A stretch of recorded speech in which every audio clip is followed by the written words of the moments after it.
The Invest Karnataka 2025 that's in focus Global Investors Meet has been inaugurated by Defence Minister Rajnath Singh with the theme Reimagining Growth. Invest Karnataka 2025 expects investment proposals worth 10 lakh crore with the target of realizing at least 70% of these commitments.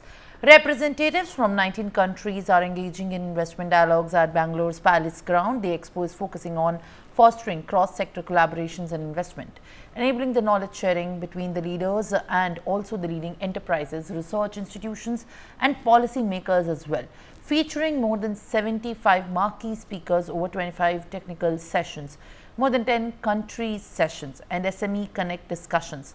The state's flagship Global Investors Meet will provide deep insights into global economic trends, emerging technologies and resilience strategies, cutting-edge solutions across the sectors, including drone technology, space tech, agri-tech, health tech, semiconductor technology, electric mobility and sustainable manufacturing, which are being featured in focus. It shall also feature autonomous solutions for manufacturing, aerospace and defence, underlining the Karnataka's role as India's innovation hub.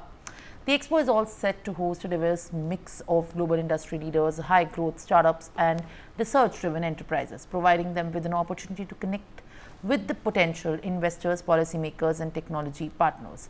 My colleague Belly Thomas is there at the Palace Grounds in Bangalore and tracking all the latest developments of what's happening at the Innovation Hub and also the Karnataka's flagship Investors Summit. Belly, share more details, and right now, as in fact you are there, show us through the colors of how does the insight into the Investors Summit and at this point Invest Karnataka, the theme of which in fact this year revolves around the investment that needs to be heightened in all the sectors to give a boost in the economy is. Go ahead. Simran, the theme of the event is, the reimagining growth, and this event provides insight into global economic trends and emerging technologies, and also resilience strategies is what we gather from here. So today is the day one of the summit, which is starting today at around 10:30 a.m.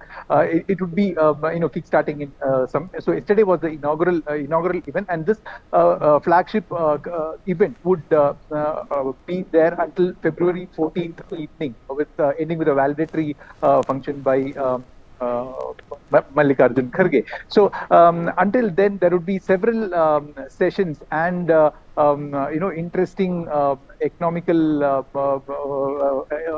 related and business related research talks and debates over here, and there would be also stalls set up here for getting investments. And as of now, according to the Minister of Industries and Commerce of Karnataka, MB Patil, he says that around 10 lakh crore of investments have already been promised to be flowing into the state, and in that around 70% of it has to be realized and shouldn't be on memorandum of understanding or on papers. So work is on to make these 10 lakh crore realized into action. So that is happening on one side, and today being the day first, there will be several discussions starting with the artificial intelligence, cyber security and government,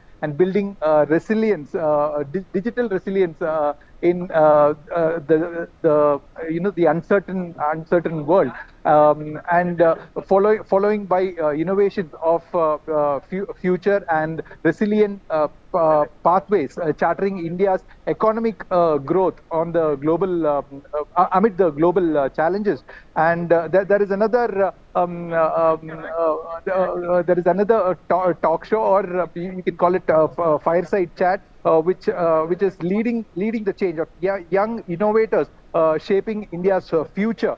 And these are the events that are slated for today, which would be attended by renowned speakers and moderators like Shiv Arur, Anne Dunkins, Simon Long, and Susanna Mutut, along with Nikhil Kamath.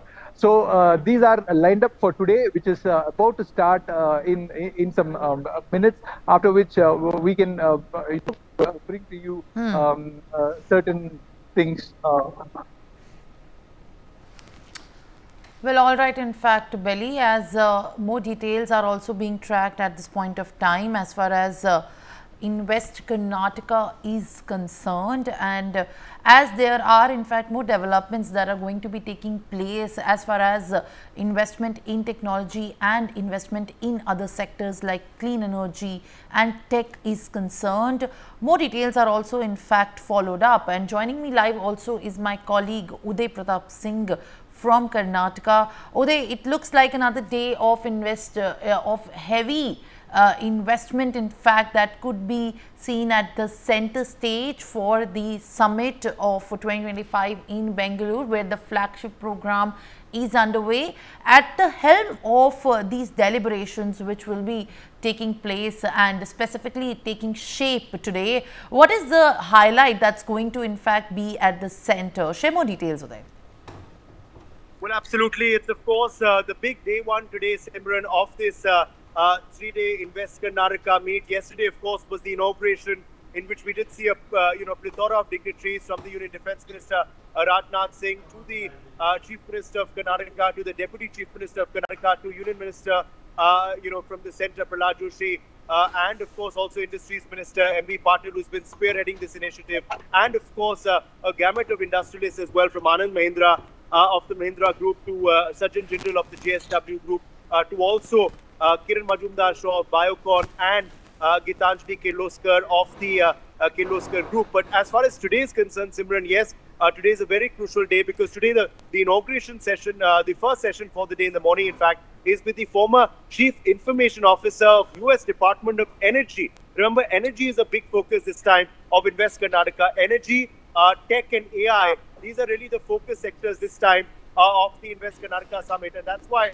a former Chief Information Officer from the US Department of Energy coming for the first session really says a lot. Anne Duncan, she's in fact going to be reaching the venue here in Palace Grounds, Karnataka, any moment. Also, the session will in fact be moderated by a senior journalist from The Economist, which again is a prominent publication, of course, overseas as well. So it's certainly a global investors meet, is what the Karnataka government has been telling us. Also, the day concludes later in the evening with a special session by the new generation, Parth Jindal, who is the new generation of the JSW Group, Sachin Jindal's son. Also, Jay Kotak. Jay Kotak, of course, again, is someone who's the next generation of the Kotak family, who, of course, has been in the industry for so many years, Uday Kotak and other members of the Kotak family. Also, Nikhil Kamath, who's a prominent podcaster, also, of course, the co-founder of Zerodha. He's going to be moderating that session as well in the evening. So you have big names coming in. Through the day also we'll be seeing many other CEOs and top officials of companies like Hitachi and Kirloskar being in attendance as well. So there's also a special session on semiconductors. Again, that's something that NewsX has also been doing several special shows on. We obviously want India to become a semiconductor hub for the world, and Karnataka is trying to make that pitch today through this special session at the Invest Karnataka meet. So there's a special session on semiconductors which will also be happening today. Also, as far as, of course, now this summit is concerned, several MOUs were inked yesterday. We're expecting more over the course of the next 48 hours. The total amount pledged for the state, what the Deputy Chief Minister D.K. Shivkumar told us in an exclusive interview yesterday, is an amount of 10 lakh crore rupees. And the Industries Minister says it's not just going to be on paper. It's 70% of it is actually going to be realized in action. Remember, that's often a criticism, Simran, of opposition, that these MOUs are on paper and don't actually translate into action, but are rather just big statements made at such meets. The Industries Minister says that's not the case this time. They're going to actually pledge that it is actuated into ground reality, so that investment comes in to the state. Also, D.K. Shivkumar making that big statement, claiming that not just Bengaluru, but there will be overall development of Karnataka, more industries coming in other parts of the state as well. So that again is a big statement made on day one, the inauguration of the meet. Interestingly, what we saw also was bipartisan presence. BJP represented by Rajnath Singh and Prahlad Joshi, and of course Congress, because this is a state government represented by the CM Siddaramaiah and the Deputy CM, and all the ministers, cabinet ministers were present. And that's what Rajnath Singh also referred to, saying that there should be certain issues like development, which should be above politics. That's also something the industrialists referred to in my exclusive interview yesterday, where we spoke with Gitanjali Kirloskar and Kiran Majumdar Shah after the event, saying that this is a very good sign. In fact, that's what Rahul Munjal of Hero also referred to us in an interview to NewsX, saying that it's a great sign when you see, bipartisan support coming in for industry. That's what industry leaders want for investment in any particular state. For more such videos, subscribe to the NewsX YouTube channel, hit the bell icon.